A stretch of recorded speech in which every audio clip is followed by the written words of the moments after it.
I am of the opinion that the core driving factor as to why the modern incarnation of Dungeons and Dragons becomes increasingly and increasingly watered down from where it once was is entirely a problem that can be laid at the feet of children or adults. It kind of depends on your point of view, I guess, on that question.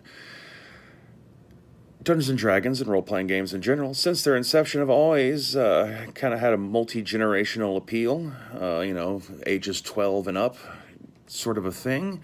But in reality, the people were always in the sweet spot for actually being able to, play these games to their fullest potential are, people ages probably 20 and up, let's say. Maybe late teenagers. Depends on the person. Everyone, kind of matures at a slightly different pace on their own for a variety of different factors.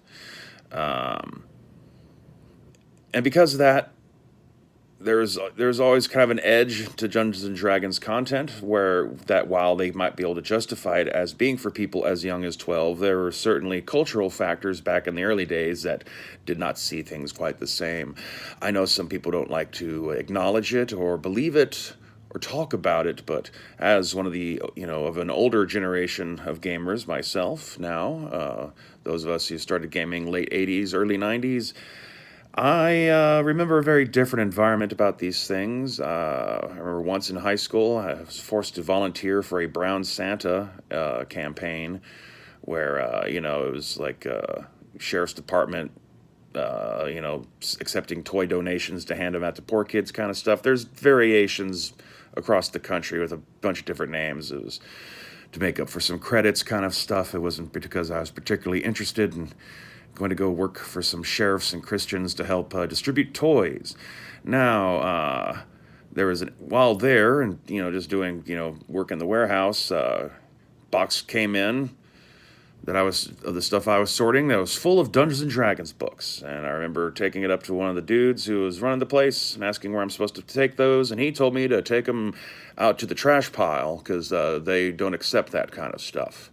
I also remember in high school approaching one of my teachers to try to convince, and of all the teachers I knew who seemed like the most likely to be sympathetic, but if we wanted to have a role-playing game club for kids at the school, we'd have to get a teacher to sponsor it. And that got shot down. No one wanted to, sponsor the role-playing game club.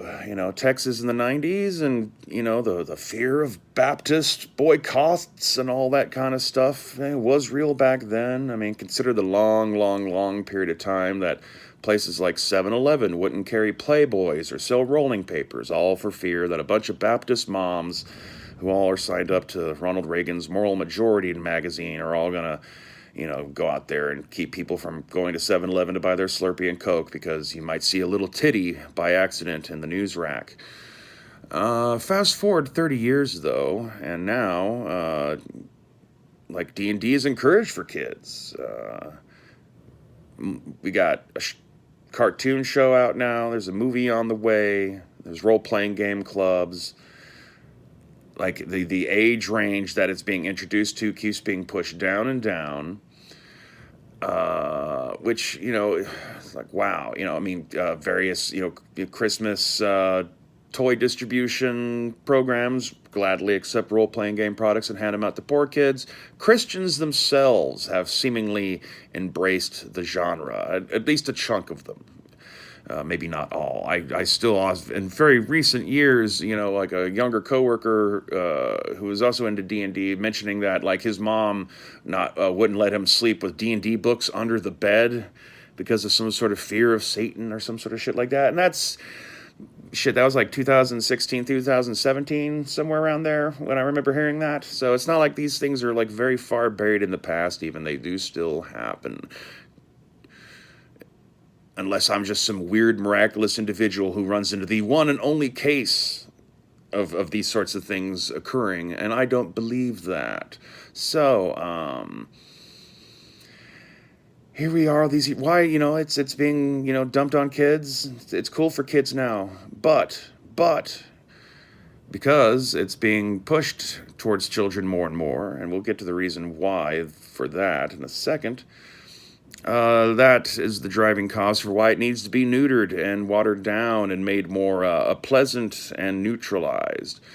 Uh, you can't have. Apparently, I just saw this thing. The whole thing that made me think of talking about all this is some story about a role playing game club and a junior high, apparently, where like the whole thing is like you don't ever actually kill anything in combat. You know, you take down something's hit points, you've only knocked it out, but there's no death to be found.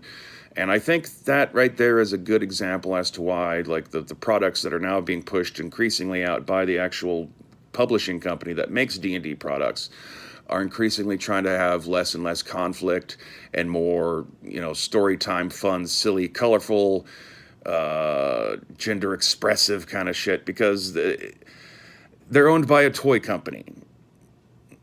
And so their focus is going to be naturally upon the kids in a way, in a large way, the fact that there's such an adult user base that comes along with Dungeons and Dragons is kind of a problem for them.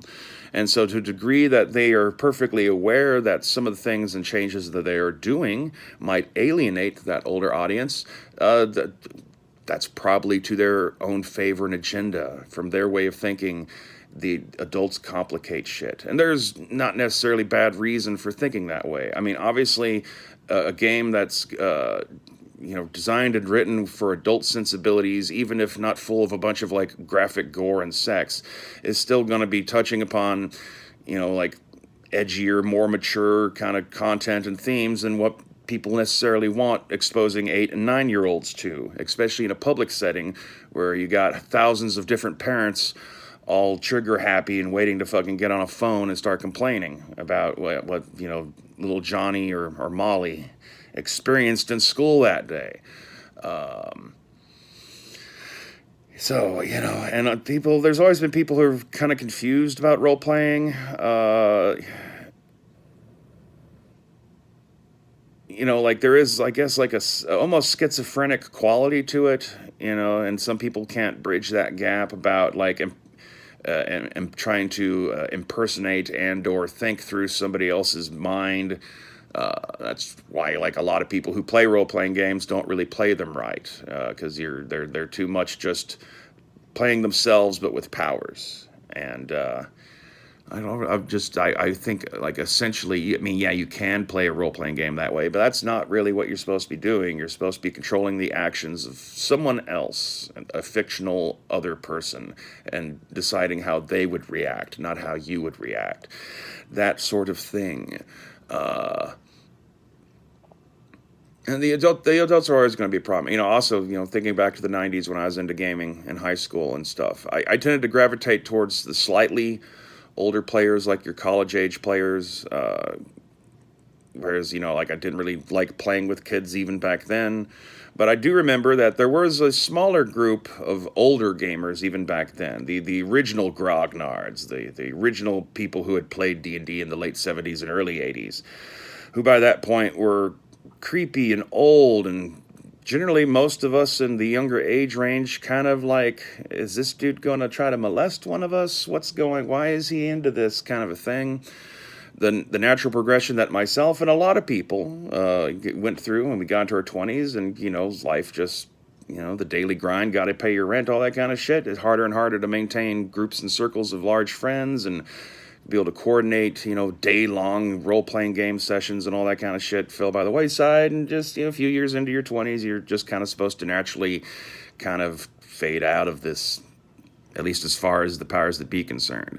And in large part, the only reason why I ever really came back was just, like mid-30s doldrums, and just kind of like seeing that, like it's not like there's a whole lot of stuff to fill your time. Might as well have like a hobby that engages your creativity, and that worst case scenario, you're wasting your time thinking of things that other people came up with. Best case scenario, inspires you to come up with your own shit. But like, what are our options? I guess you could drink beer and talk about sports and weather with people. Gee, I hope the Hurricanes managed to make it to the Superb Bowl this year. I mean, you could just watch TV, Like, hey, did you see The Office? Yeah, I saw The Office. Oh man, I love The Office. The Office pretty is cool. Oh my god. You can look at cat videos on the internet or watch people's trashy homemade, like people getting into fights at bars or on the street kind of videos and all that kind of stuff that people like watching. You can fall down a hole of politics. It's all just wastes of time. Very few of us actually anymore have occupations that like fill every waking moment of our lives. So we need something to do with ourselves while we're killing time waiting to die. And so, that was in part of what is like, yeah, let's check out role playing games again. At the time, there really wasn't it hadn't gotten back to being something that was popular amongst kids. It was largely people my age and older who were also kind of coming back into role playing games, all kind of around conveniently the same time. Part of the zeitgeist and all that. And that was a decade ago. Since then, in large part thanks to a couple of specific TV shows and youth marketing, now D&D's hot. And not only is it hot, it's hot amongst that oh so coveted youth demographic. And now all of us adults are a liability to them in a way. Because now we're all the creepy old weirdo people who are like, why are we into this? Are we out to molest one of these kids? What's going on? And some part is kind of why I'm like less and less interested in Dungeons and Dragons specifically. Like other role-playing games, like kind of fall under its shadow and carry a little bit of this baggage, but not quite as much. And there are certain game lines because they're content with just having their demographic and sticking with it. There are games that are much more like built with the older, more mature, experienced role-playing game player in mind, although they're still accessible to new people who want to get into them. But there's this just dogged stubbornness amongst some of the older players about not wanting to budge off of Dungeons and Dragons at the same time. Or you have the jilted lover effect of people who used to love D&D and now hate it, but still like to gossip about it and take peeks at it and think about it really hard and imagine it having all that wonderful sex with other men. No, D&D, no. That kind of shit. And I don't know, like to a certain degree, like how is that not pathetic in its own way? At times, like we all, like as a quote unquote community, I think it doesn't never hurt anyone to try to stop and take a moment to actually look at themselves and what they're doing and how they're behaving and how they're appearing. You shouldn't let that kind of shit rule your life, and you should still be you and all that kind of stuff, but it never hurts to occasionally try to get an outside glimpse of yourself. And, I don't know, naturally the toy company that runs Hasbro is going to take the side of we want to sell this shit to kids. And so, because of their marketing research and what marketing has told them, they're going to fill the games with all the sorts of things that they believe that the youths of today are into. And because they want people to be able to play this shit in school environments and sell more products and get more people to buy their fucking minis and all that other stuff and get their t-shirts and watch their movie, they're going to want to make sure that the schools are cool with people playing these things in their environment. They don't want to get shot down because of a bunch of, uptight, righteous, Karenized mothers decide to, get into a tiff because, Johnny was killed by fighting a bugbear today in third period or wherever the fuck it is. And so we're going to get more neutered games. And, we're basically just flipping the polarity of there's this old, divide in entertainment that people have commented on about between Europe and England. I mean, not Europe and England, but between America and England, where in America, violence good, sex bad, and in England, violence bad, sex good. Well, we're just sliding over to we've got to have something that's titillating and exciting to, actually get these prepubescent youths to be interested in playing this, but we can't have violence, so instead we'll hint about all sorts of dirty sexual stuff. Ooh.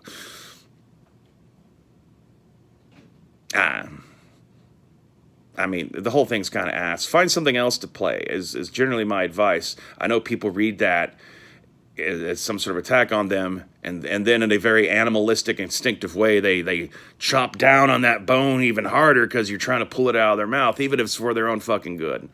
So I don't know what to tell you. Hit thumbs down, leave a nasty comment, unsubscribe, and stay waspinated.